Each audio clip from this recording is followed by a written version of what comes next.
What's going on, everybody? Adam here with the etrailer. Today we're going to be taking a look at the Thule T2 Pro. What's really unique to this bike rack is that it has wheels. So if you really want a little bit more ease of use when putting it in or hauling it out of your hitch, we're going to have these little wheels, which makes it really nice. So you don't really have to lift it up near as much.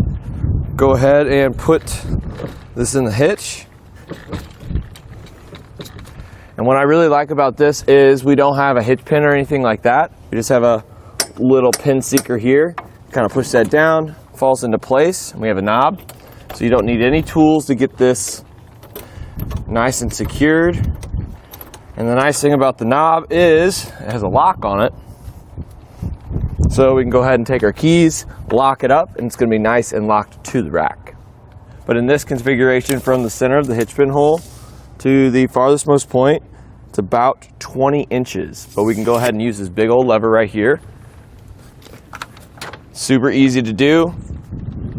Pull it down, it'll lock into place. In this configuration, from the center of the hitch pin hole to the farthest most point, it's going to be about 42 inches. So now that we're ready for bikes, what you want to do is take this wheel hook, fold it out, and then of course grab your bike.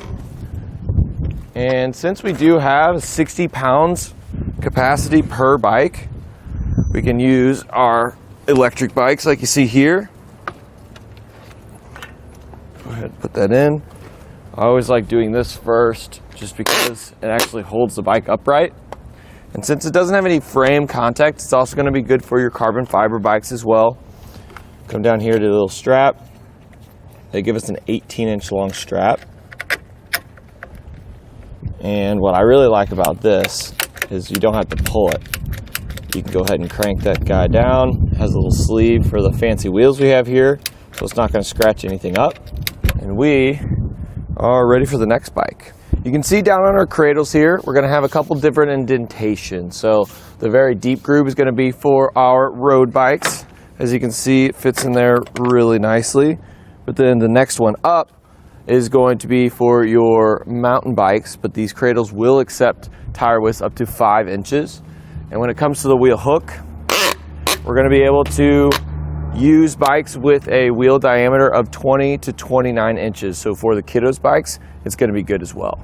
For our fat tire bikes, they tend to be a little bit longer in wheelbase. So the nice thing about that is we have this little cradle down here, which you can go ahead and adjust that. So for the kiddos bikes, put it up here. For our longer bikes like this, we can go ahead and do that. But one thing we are going to have to do is reposition this strap so it's going to reach. So what we want to do is we're going to take our little pad off. We're going to push this down. It's going to come out the other end. Then we're going to take this and we're going to go in the bottom hole here. Just up like that. It should go through. Once we get that, you can pull it nice and tight.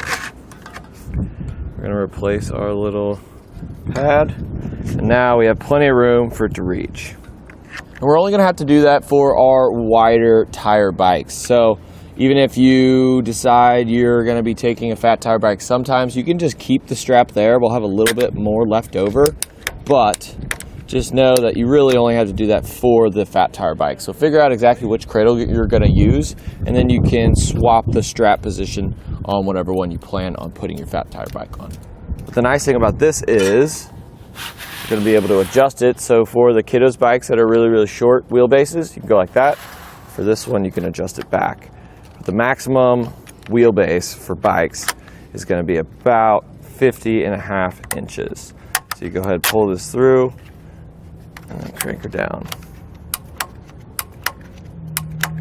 As you can see, it really didn't take too long. I really like platform style racks, but it has the wheel hook just because it is a little bit quicker than some of the other ones that we have here. One thing I really like about this is, yes, we have a lock for the rack, so it's not going to run away on us, but we have a lock for each of our bikes. So it's stored right here. You pull this up, you can wrap it around your wheel or your frame, and then it's going to fit into this little slot right there. And it is going to be key to like with our lock down low. So you're just going to have a set of 2 keys, and you don't really have to worry about them not matching up. So that's always nice. The nice thing about most platform style racks is that we can tilt them with the bikes on, and the T2 is not an exception for that. We're going to use the same exact lever that we used to tilt up. Pull that, it'll tilt down. And usually with electric bikes and fat tire bikes, they tend to have a little bit longer or wider handlebars, but with this, we're not having any issues with that or the foot pegs, so we can have full access to the back. If you like to just keep them on there for whenever you want to ride, you can go ahead and get groceries or just keep all your gear in the back, which is always a plus. And to put it back up, all you got to do is lift it up and it will snap into place, which is really nice, just like that.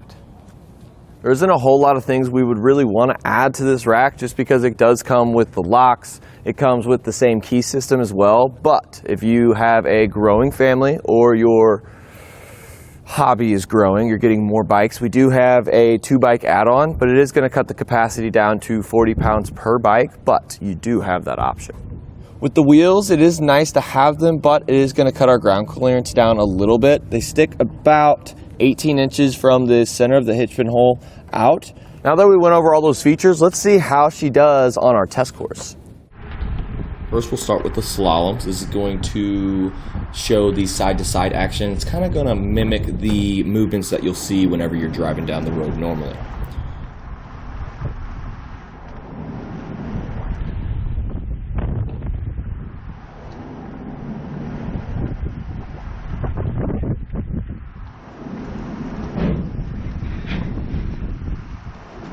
Now we'll have the alternating speed bumps. This is going to be more so like the uneven roads and some of that uneven terrain you might be traveling on.